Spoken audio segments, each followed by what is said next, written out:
안녕하세요. 오늘은 소음공해라는 소설에 관해서 한번 살펴보도록 하겠습니다.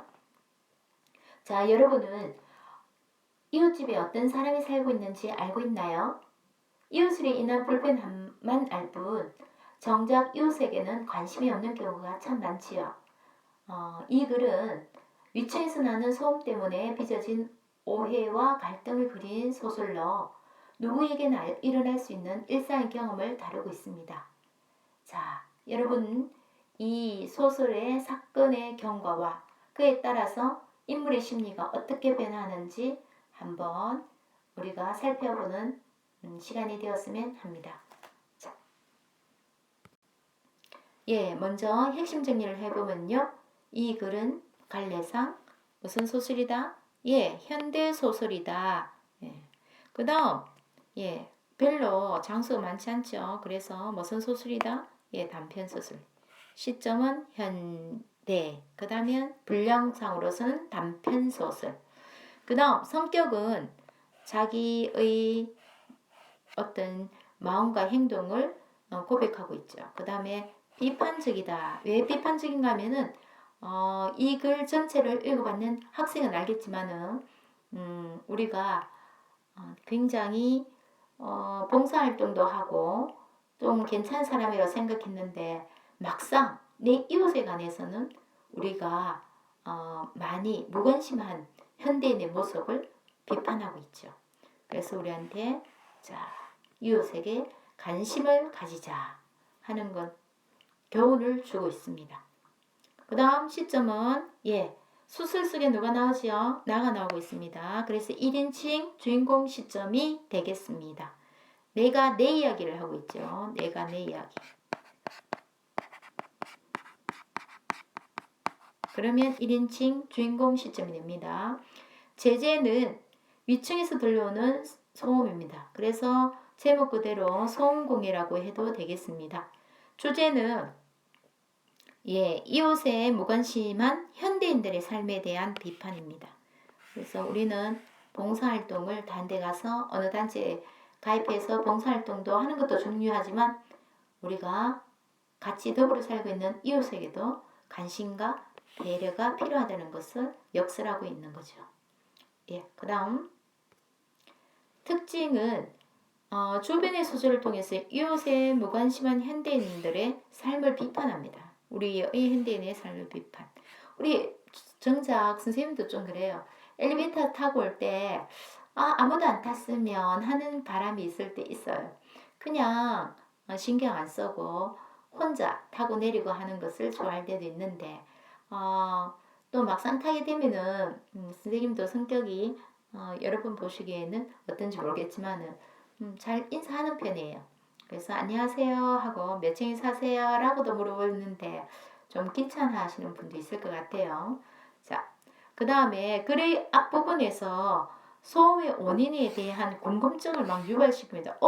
왜 자꾸 소음이 날까? 하면서 그 궁금증으로 인해서 긴장감, 또 두 사람의 갈등의 모습을 보면 서로 막 이렇게 신경을 곤두세우고 있잖아요. 그래서 긴장감을 높여주고 있다. 그 다음에 절정 부분에 가서는 무엇을 하는가 하면 반전을 통해서 궁금증이 해소되면서 주제가 강조되고 있어요. 반전이 있어요. 그래서 이 소설의 묘미라고 할 수 있겠죠. 그 반전이 무엇인가? 여러분은 소설 읽어봤는 학생들은 아실 거예요. 그 다음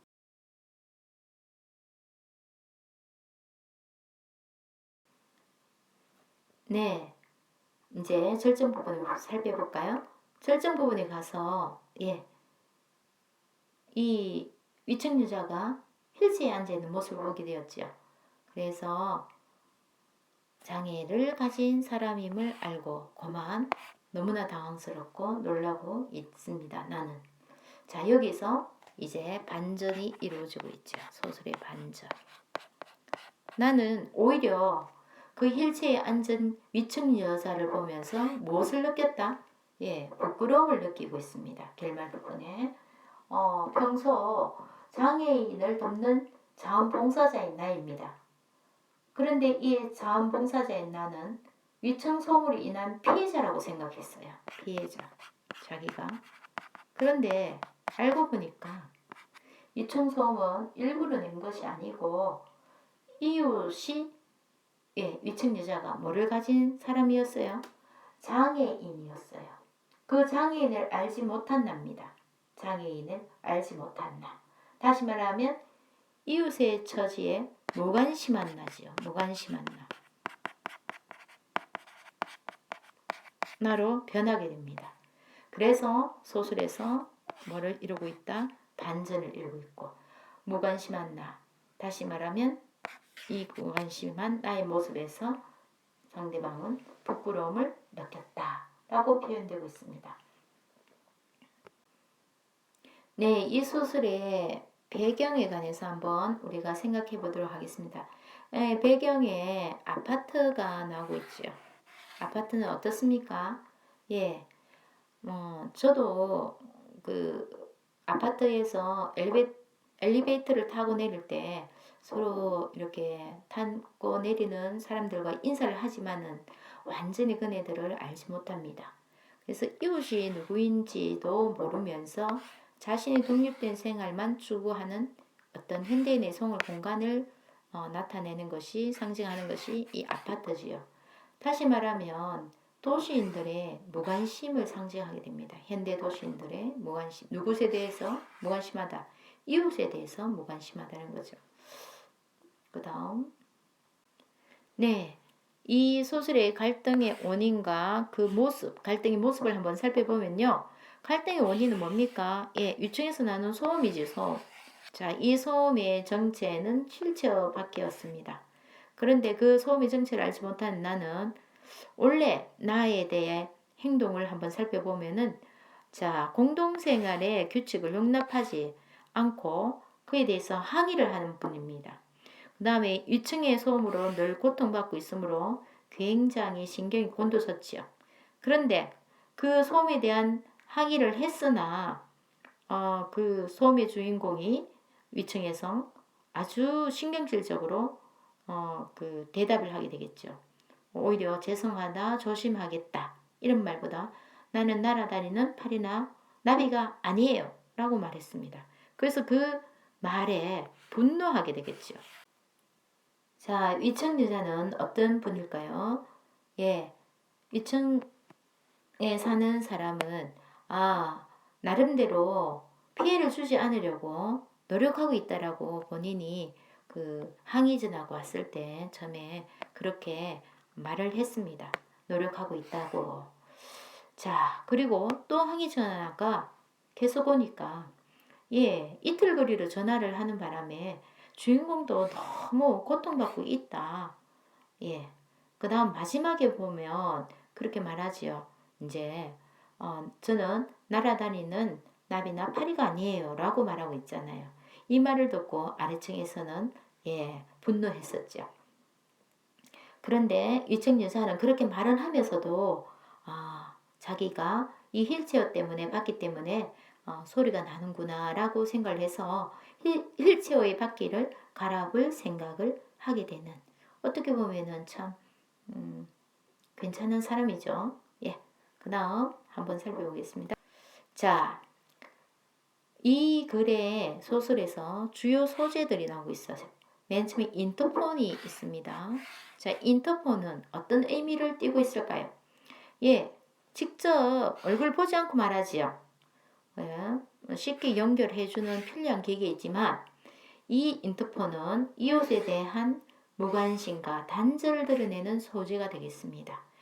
우리가 사람이 서로 어떤 불편한 사항이 있거나 감정이 있더라도 서로 얼굴을 보면서 이야기를 하게 되면은 서로 이해하는 부분, 또 양해할 부분 양해하고 그렇게 되겠죠. 근데 얼굴을 보지 않고 상대방을 이렇게 마주보지 않고 얘기하기 때문에 오히려 오해가 생길 수도 있겠죠.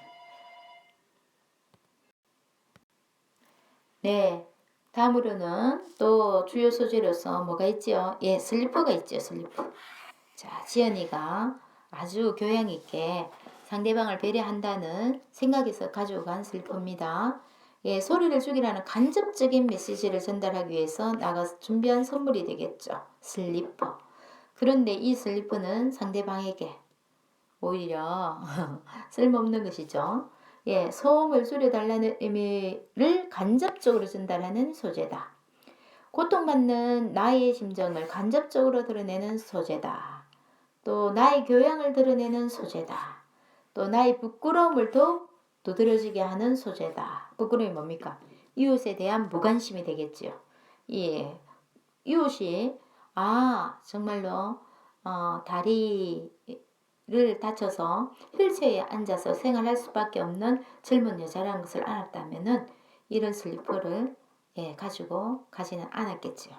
그래서 무관심에 대한 자신의 부끄러움을 더 두드러지게 하고 있습니다. 이 아래층 여자는 나는 맨 처음 소개할 때 심신장애자가 살고 있는 곳에서 뭐를 한다 그랬죠? 예, 자원봉사자의 일을 하고 있어요. 그냥 보통의 사람도 아니고 심신장애자의 집에 가서 자원봉사를 하는 자입니다. 자, 바깥에 나가서 대내적인 활동을 하지만은 정작 이웃에게는 무관심한 우리의 모습을 한번 되돌아보게 합니다. 그 다음, 휠체어. 위층 여자가 다리가 불편한 장애임을 보여주는 도구가 바로 휠체어가 되겠죠.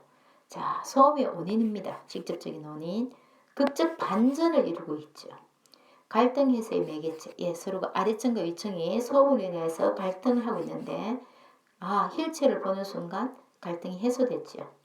그 다음 2층 여자의 처지를 드러내고 있고요. 나의 행동에 변화를 가져오는 소재가 되겠습니다. 자, 그 다음 극적 반전의 효과.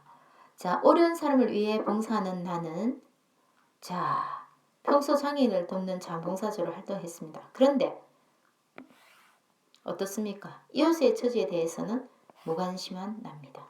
그래서 여기서 반전이 도사리고 있어서 이 소설이 더 재밌었을 거예요. 그리고 이 반전을 통하여서 우리의 현대인이 삶을 한번 되돌아보게 하는 그런 교훈이 담겨 있습니다. 같은 아파트 위층자인 가까운 이웃이 장애임을 알지 못했다 하는 것이 반전이 되겠죠. 극적 반전. 그 다음 극적 반전의 효과는 뭡니까? 이웃에 무관심한 현대의 삶에 대해서 비판하고 있다. 이웃에 대해서 관심과 배려가 필요하다는 것을 역설하고 있다 라고 말할 수 있습니다. 작품에 나타난 일상 속 경험과 문학적 형상화. 문학적으로 그걸 구체적으로 모습으로 그려낸다는 거죠. 작품에 나타난 일상 속 경험이라는 것은 우리가 현대의 삶을 살고 있으면서 막상 우리와 늘 가까이 있는 이웃에게는 또 우리 부모에게는 내 자식에게는 이렇게 구체적으로 뭐라 그럴까요? 잘 알지 못했던 행위들 그걸 인하여서 빚어진 오해 이런 것도 포함된다고 보면 되겠습니다. 자, 일상 속 경험은 여기서는 아파트 층간 소음으로 인해 이웃과 갈등을 빚는 모습이 되겠죠. 자, 어떻게 표현되고 있어요? 문학 속에서는 이웃과의 갈등을 소재로 하고 있고 소음의 원인에 대해 궁금증을 막 유발시키고 있어요. 그래서 우리한테 뭘까 하면 궁금증을 유발해서 긴장감을 높여주면서 이야기를 좀 더 이렇게 재미있게 이끌어 나오고 있죠. 궁금증과 함께 긴장감을 이어가다가 뒷부분에서 갑자기 뭐랍니까? 반전을 통해서 궁금증을 해소하고 갈등을 해소하고 뭐를 강조한다? 주제 강조하고 있습니다. 자,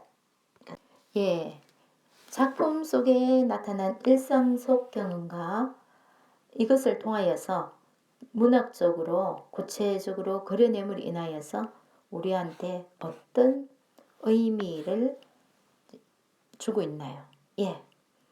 우리는 이거를 통해서 이웃의 무관심한 현대 도시인의 삶을 비판하고 있음을 깨닫게 됩니다. 그래서 여러분이나 나도 우리의 삶, 나의 삶에 관해서 한번 살펴보고 이웃에게 뭐를 가져야 되겠어요? 관심을 가지고 또 그 관심이 상대방에 대한 이해와 배려로 나타나면 더욱더 아름답고 풍성한 삶이 되겠죠. 자, 이상 강의를 마치겠습니다.